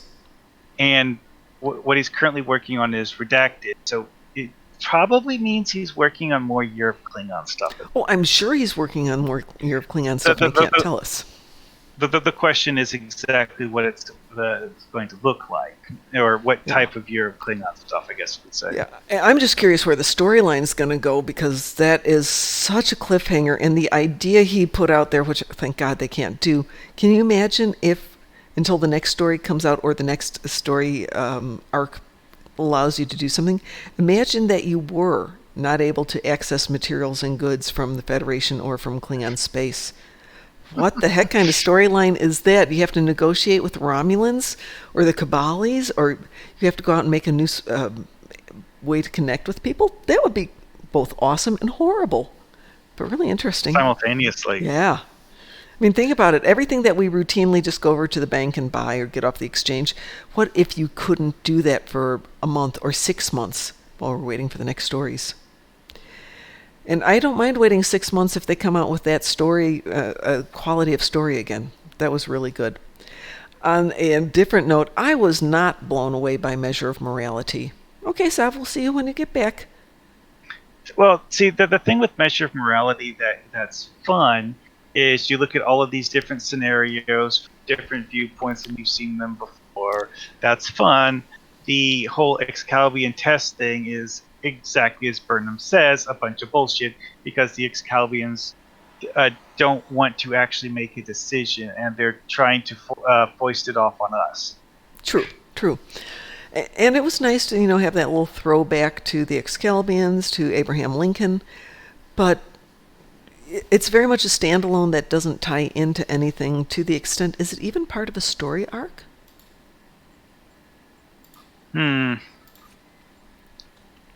I don't actually think it has any proper story connections. No, it's really freestanding ones, and much as I like seeing Seven in there. Although they did use it as an excuse to introduce a bunch of characters to the plot, so you could consider it like the starting point of a later story, perhaps.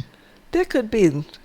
This whole Ja'ula thing here and the Discovery, if they're going to take that forward, they're going to have to kind of cull it so it's a more of a linear path, because you've got basically 2 arcs over that still don't tie together particularly well. And the Age of Discovery is just kind of meh all over the place. Mm-hmm. So I wouldn't be surprised to see that culled back into something a little bit more organized, shall we say? Let's see. Man, I'd love to see Phlox in this. I enjoyed him as a character. I thought he was a lot of fun. An excuse to make Burnham photonic, so I can just turn her off and ignore her. So the Excalibur duplicate of Burnham, though, I don't think is a photonic. She isn't photonic, but, she's also not organic any more than Abraham Lincoln was. Also, there's the Control 7 of 9 hybrid, which... Didn't they say that it escaped from Excalibur? Yeah, yep, they said that. Of course, we get to encounter the Borg Queen 7 on the TFO that they revamped. Which one was that? Into the Hive. Yeah. Which is actually rather good. I enjoyed that one a lot. It's a nice revamping of it. A little bit more easy to play than it was before. I wish they would fix, however, which one is it? Infected Manus would be nice to have fixed. And there's one other Borg ground one.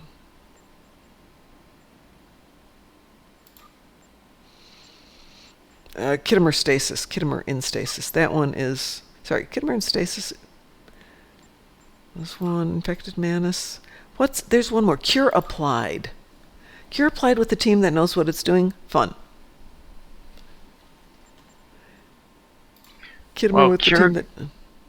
Cure Ground is like the #1 long slog Borg TFO. I know. I mean, you kill more Borg in certain of the other ones, but Infected Ground is just so much walking. Yeah, you go in through the starship, then you go down, then you go some more down, then you go some more down, then you go some more down, more down, and then you get to go off and try and jump across the plasma pools to kill off. Oh wait, no. Isn't that the one? I'm thinking of the one on Born. The outside one in the rain? Yeah. Yeah, okay, whichever one that is. I get them mixed up.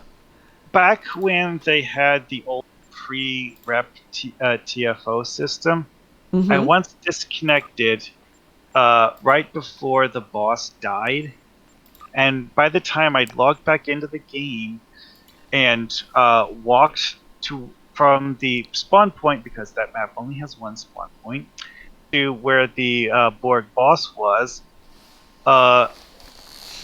the game had automatically kicked me out of the map because of that post-TFO timer. Well, I hated the one where if you died and your friends couldn't resurrect you and you respawned, you'd be outside the map and you couldn't rejoin. Which I get, but if you're standing in a pool of acid, it's really hard to have your friends save you because you're standing in a pool of acid. That's Infected Ground. That's Infected Ground. Let's see. The outside one is Cure Ground. We used to do that with Ver and a couple others. It was one of our Saturday evening ones because we had it down to an art and really fast, easy to do. And it got to the point where, you didn't even have to be talked through because somebody else would finish it while you were standing there and it'd just be done. Well, that still happens. Troopert, that still happens in Assault on Terranor. You can respawn in the starter transporter room and be stuck there. Yes, or you can be in the transporter room when it starts and be stuck there and not be in the game. That one at least has points where it teleports the team to an objective. Sometimes. I've been sat there and watched that bot go past me 3 times. Yep. And no problem with that transporting, but I'm jumping around everywhere and it just won't let me. Yeah, I've had the same issue. And it's really annoying. But if you leave, then you get the leaver penalty. And if you stay there... Everybody's complaining. Yeah. There's nothing I can do, guys. I'm stuck here. Thank God I do it with teams of friends. One thing that I really wish the devs would fix is the yesterday's Enterprise chest strap. I'll show you why in a second. Okay. It's because of the fact that it has an invisible color.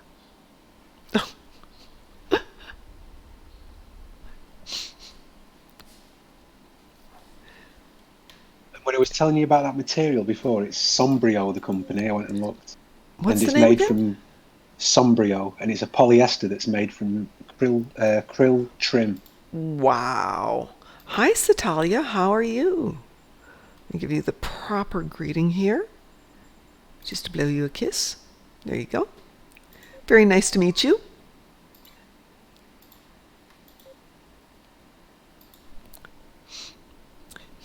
You're more than welcome to photobomb the stream. I mean, it's here so everybody can play. One of the other places where if you try and respawn is transdimensional tactics, and you're doing the whole Tholian thing. If you get dead, have somebody pick you up. because if you transport out of there, you're stuck. That is always a joy.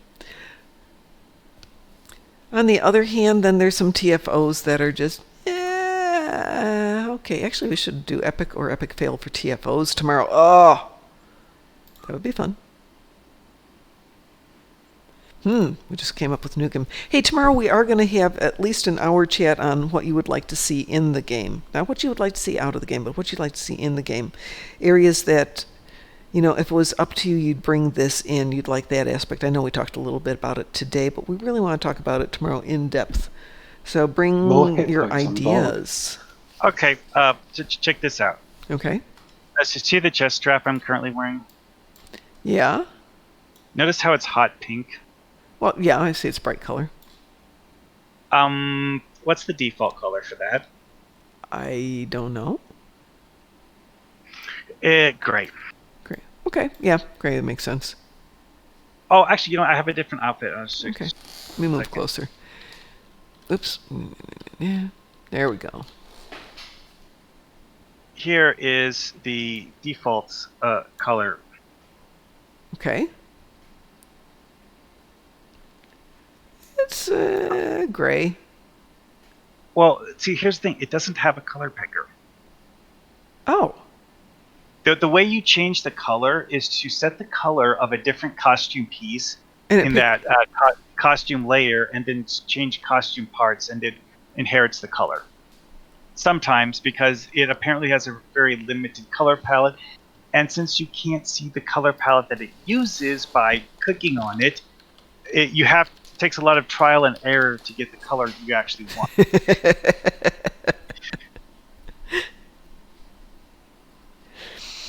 There are moments of just,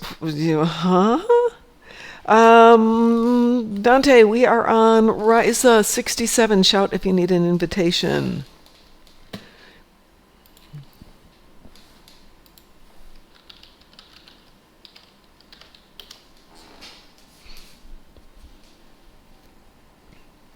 So far, we have got 2 contestants, or do we have 3 contestants for our Rizian uniforms?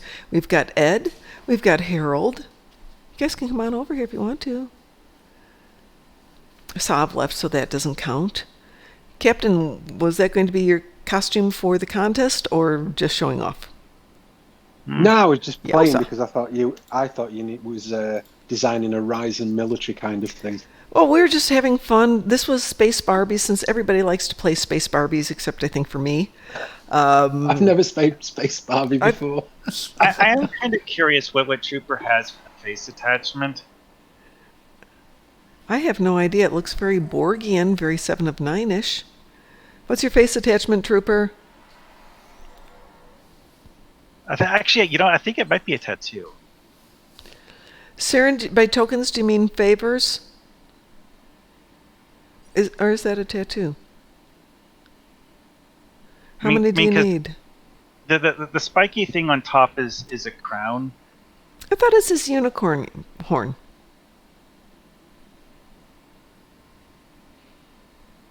The thing on the left side of the face might be a tattoo. Colored gold for some reason. It looks like a face, that you went out and did face paintings. Okay, hang on a second. Saren, are we friends in game? Or give me your @name. I will be right back. I'm going to go send somebody some favors here, since one thing I've got is favors. You can tell I like to give away my favors. I'm wearing a short skirt. It's got a little cute lace on the bottom, and it's all pink. Go. At Trekker 1992.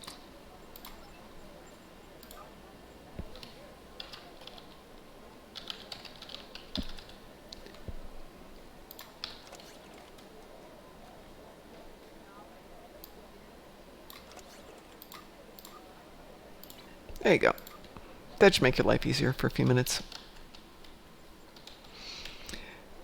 Go grab all of your tunes. I mean all of them. Go do the Horgon hunt right now. Even though it's not Horgon hunt, excuse me. The other one. Not Horgon hunt, the hunting for the artifact one. You can run that even when it's not time for it, and then turn it in when the artifact hunt is going on and get the full 50 points for it, which is what I do, or 75 points for it, which is the best thing ever. 75 is for Horgon Hunt. 50 is for artifacts. Okay. So, but like you said, is that you can just basically just like stockpile. yeah, you stockpile and just make sure you turn them all in during the time. And for that matter, you can do the same thing with sandcastles. Though they don't Do they have have a bonus event for sandcastles? They don't anymore. I loved when they had the bonus event for sandcastles. I used to get all my tunes to do it. We still have sandcastles, right? Sandcastles. Yeah. There's a bunch of special stuff associated with sandcastles still. Sandcastles are fun. You've seen sandcastles, right, Saren? Okay, if you haven't seen sandcastles, you come on over here to the promenade. And there is I have no idea what his name is. He's a sandologist or something. You come see this guy over here. Right there. Rizian aeronologist. And he asks you if you want to make sandcastles. And you do. And you look for where there are some buckets and shovels in the sand. There's a couple around here. This happens to be one of my favorite ones. And you decide what you want to do. Build a sandcastle, do a sand monument.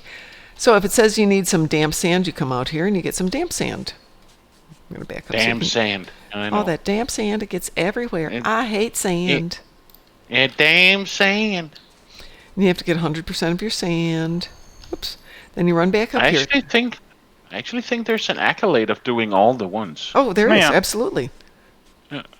There's even this unlock where it's a cosmetic device that lets you place Monuments, sandcastles yeah. wherever. Oh, no. Yeah, it's a device, actually, I think. So then I'm going to go over and collect some sand. I need to get dry sand. I have to go back. Sand. I'm just doing a Federation monument because you can do other ones too. And we'll continue the monument.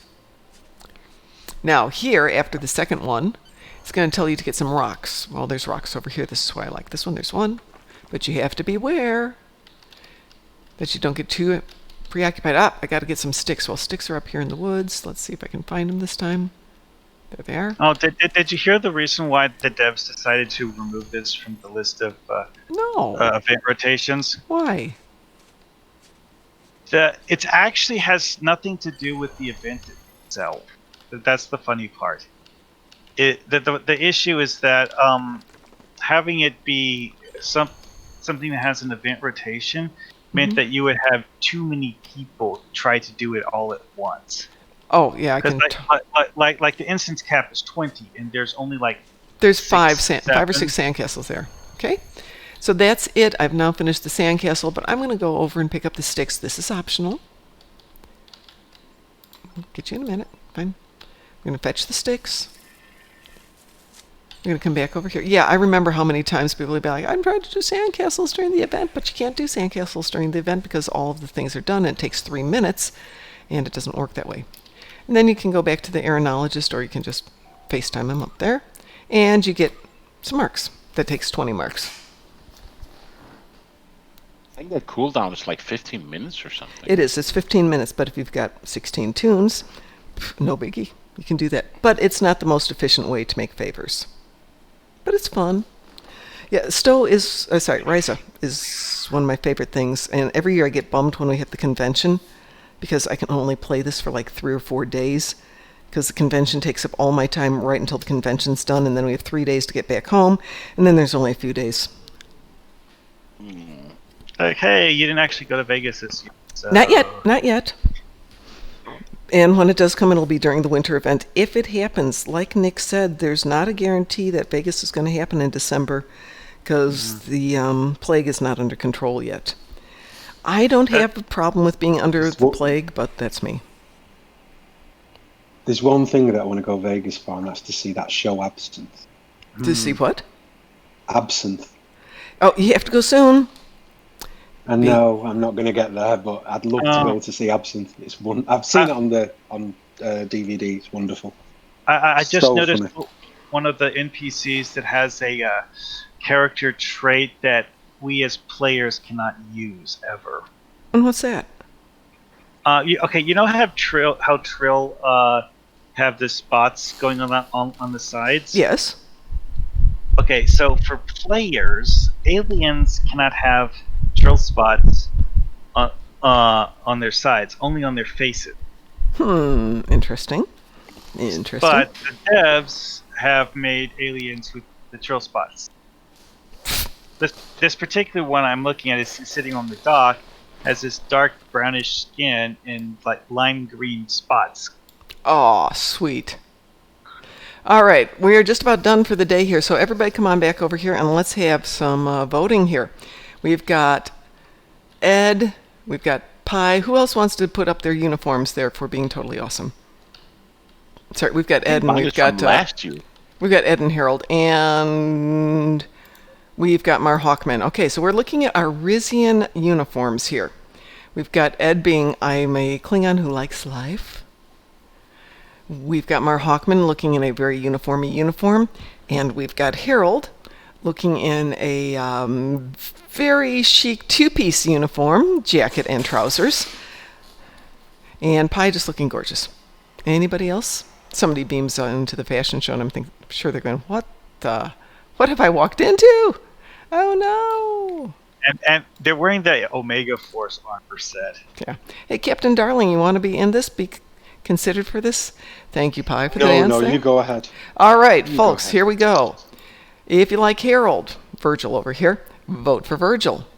If you like Mar Hawkman, vote for Mar Hawkman. If you think Ed is the winner, vote for Ed. And if you think Pi doing the Ferengi dance is the winner, go for it. Jester.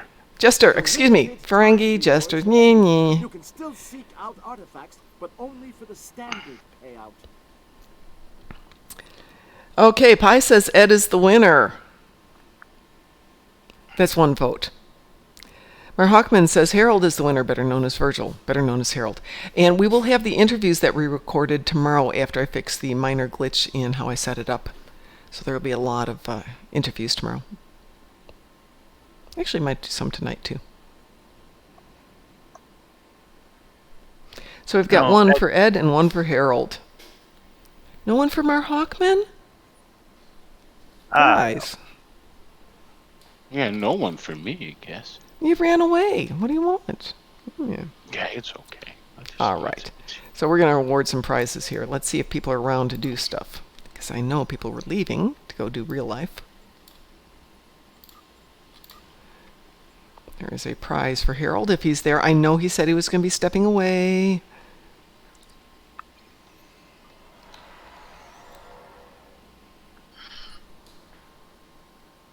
Oh. Well, go ahead and confirm that one. Where'd you go, Mar Hawkman? Oh, sorry. You got a vote. You got a vote there. I beamed to the race. Oh, no problem. Go race. And we're going to do a nice dance here and a prize for Ed. There you go, Ed. Thank you so much. You are welcome so much. Thank you for participating in our game show today. And I'm just going to mail these to you, Mar Hawkman, so go check in your mail when you're done. Cool. Thank you. To get a prize. All right, everybody. So that's it for today. Just like the convention, it is time for everybody to get the heck out of the convention center. We have raised about $13 today towards our goal of $1,000, which, okay, isn't exactly where I wanted to be, but hey, if we wind up going in December, then that's $13 closer than we were, so that's just totally awesome.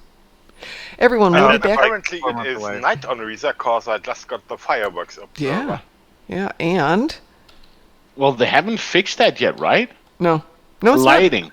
They have not. Oh, they're not going to fix it. They like this. No, it's not night yet, Ed, because the torches haven't gone on, and the lights haven't turned up. They just turned on in my instance. Oh, okay. Well, somebody's got it in their instance. All right, everybody. We will be back tomorrow at 9 a.m. Redoing a couple of things here. We will definitely be doing what I'd like to see in the game. We will be voting on best, worst, epic to epic fail on the TFOs, because everyone seemed to enjoy that. If you guys want to try another round of 6 Degrees of Separation, we'll give it a shot. What's my handle, Mom? It is at Brondo Mom. Brando_mom. At BRAWNDO_mom. That's me. And I'm always around. Okay, folks, go home. I'm going to go get some food. We are going to be hanging out at the KPR dance party starting at 8 p.m. We're going to be chit-chatting with Don Burrito, too. So I want to thank everybody who showed up today. Thanks for, hopefully you enjoyed this. If this is enjoyable and if the December event does get canceled, maybe we will do a winter convention as well. And if that's the case, we will have some fun. Put some more stuff together. Figure out what people like to do. Oh, there you are. Good. I don't have to run over and find you. Yeah, the race was pretty quick. Yeah, isn't it, though? Some days quicker than others. I even got third place in the race. Oh, good for you. I was coming in close to second, and somebody grabbed second, and I didn't get off my board fast enough, and somebody grabbed third, and it's just like, fine. Fine. Well, with the board thing, with the race, the trick is to just simply turn off the board. Yes, and I put my board in a spot where it's easy to turn it off, and then forget to click it. So it's just like, oh! Yeah, but it was easy to forget. So the whole thing was easy. Hang on, let me compose something here. That's there. Do you want me to set up a raid, or...? You want to set up a raid? We're going to come back in 2 hours. You could raid Augie. Okay. Yeah, that was what I was thinking. Okay. Let's go raid Augie. Hey, tomorrow, folks, we want to try and get 30 people in in the convention at once. That would be terrific, and we'd love for you to drag in your friends so we can have some fun. Hey. That would be great. Okay, I'm going to log off. I've had a long day here. I am going to go eat some food. I can imagine. Well, you've been here the whole time, Ed, and it's a crazy hour for you. So, yay, thank you for being here. Thanks to everyone who was here today. With that, I'm going to go put in my opening credits stuff because I can't find my end credits. So let's find our intro here.